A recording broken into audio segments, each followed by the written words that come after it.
Assalamualaikum warahmatullahi wabarakatuh. Perkenalkan, nama saya Naisha Maulidia Tuzaro dengan NIM 24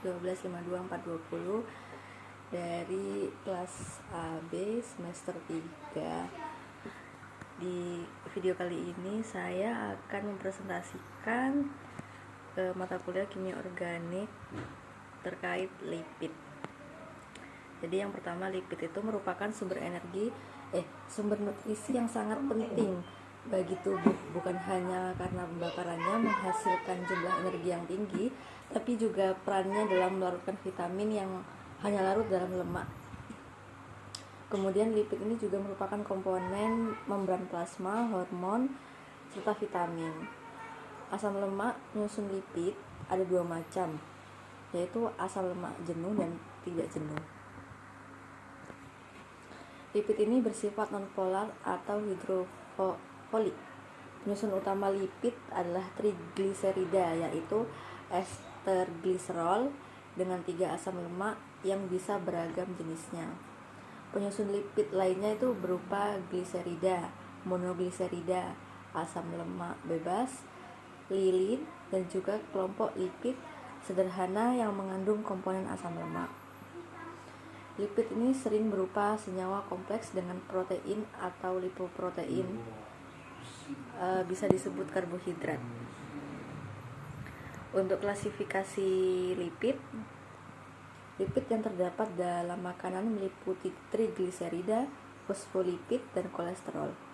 Trigliserida terdiri atas 3 molekul asam lemak yang berikatan dengan gliserol melalui ikatan ester. Senyawa ini berfungsi untuk sumber asam lemak dan membentuk cadangan lemak dalam jaringan adiposa.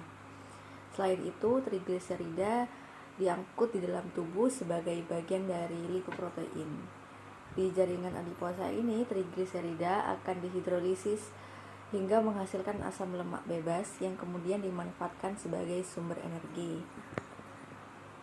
Kemudian ada fosfolipid, memiliki struktur hampir sama dengan trigliserida. Tapi atom di fosfolipid ini, atom karbonnya ketiga gliserol terikat suatu gugus fosfat, makanya disebut fosfolipid. Nah, fosfolipid ini bersifat hidrofilik sehingga mampu berada pada batas antara air dan lemak. Jenis lipid ini merupakan komponen penting membran pada lipoprotein. Selanjutnya ini ada kolesterol. Ini penyusun utama membran sel dan juga berperan sebagai prekursor pembentukan hormon steroid dan asam empedu serta vitamin D. Sekitar 15% kolesterol dalam darah berasal dari makanan, sedangkan sisanya itu 85% itu disintesis di hati dari asetil-CoA. Kolesterol ini dikeluarkan dari tubuh melalui proses katabolisme pemecahan dan sekresinya dalam bentuk garam empedu yang kemudian nantinya dibuang melalui feses. Dari berbagai jenis lipid, hanya asam lemak bebas hasil pemecahan trigliserida yang dapat dioksidasi untuk menghasilkan energi.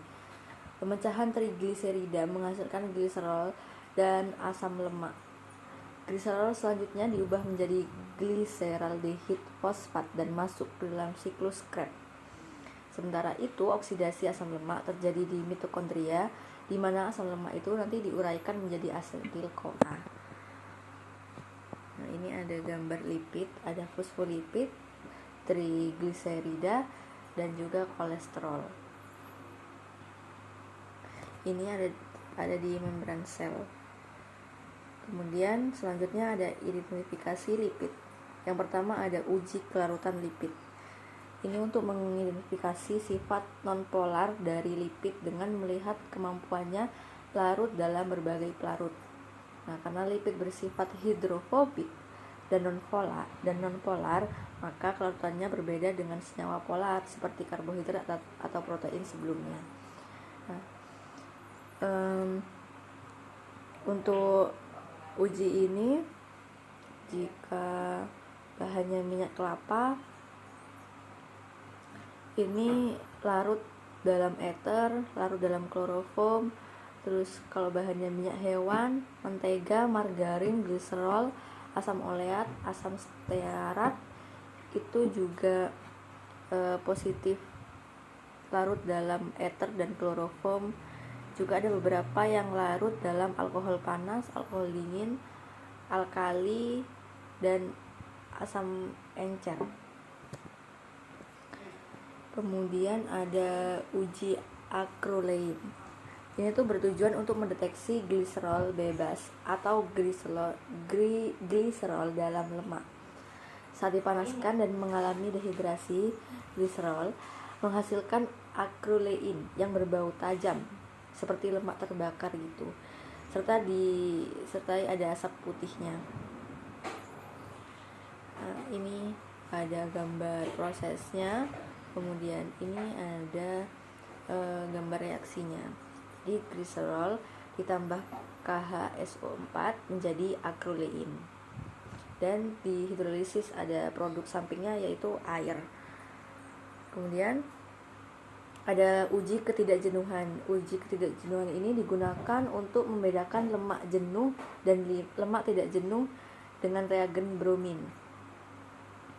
Jadi pada uji ini bromin ini mengadisi ikatan rangkap dari asam lemak.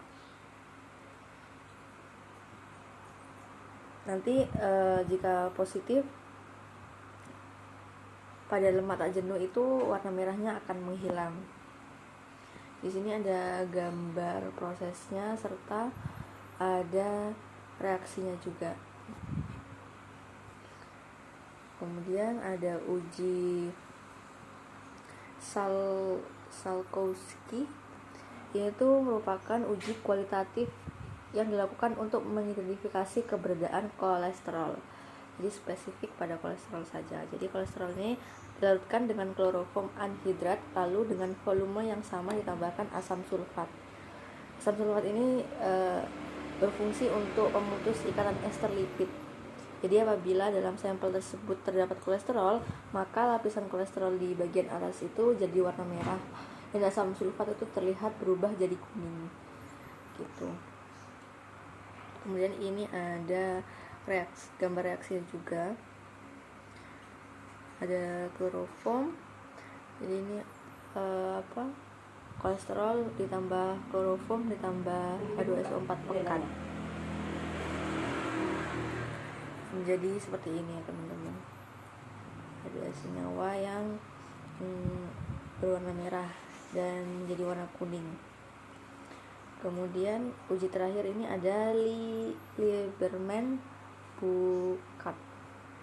Ini merupakan uji kuantitatif untuk kolesterol, sama seperti tadi. Jadi prinsip uji ini tuh mengidentifikasi adanya kolesterol dengan penambahan asam sulfat dalam campuran. Sebanyak 10 tetes asam asetat dilarutkan dalam larutan kolesterol dan kloroform. Setelah itu asam sulfat pekat ditambahkan, kemudian dikocok perlahan dan dibiarkan beberapa menit. Jadi mekanismenya ini terjadi dalam uji ini tuh ketika asam sulfat ditambahkan dalam campuran yang berisi kolesterol. Nah, maka molekul air tuh berpindah dari gugus C3 kolesterol kemudian teroksidasi membentuk 3,5 kolestadiena. Nah, ini ada gambar reaksi pembentukan warna hijau antara kolesterol dan reaksi Lieberman tadi. Itu saja yang bisa saya jelaskan. Mohon maaf jika ada kekurangan dan salah kata. Wassalamualaikum warahmatullahi wabarakatuh.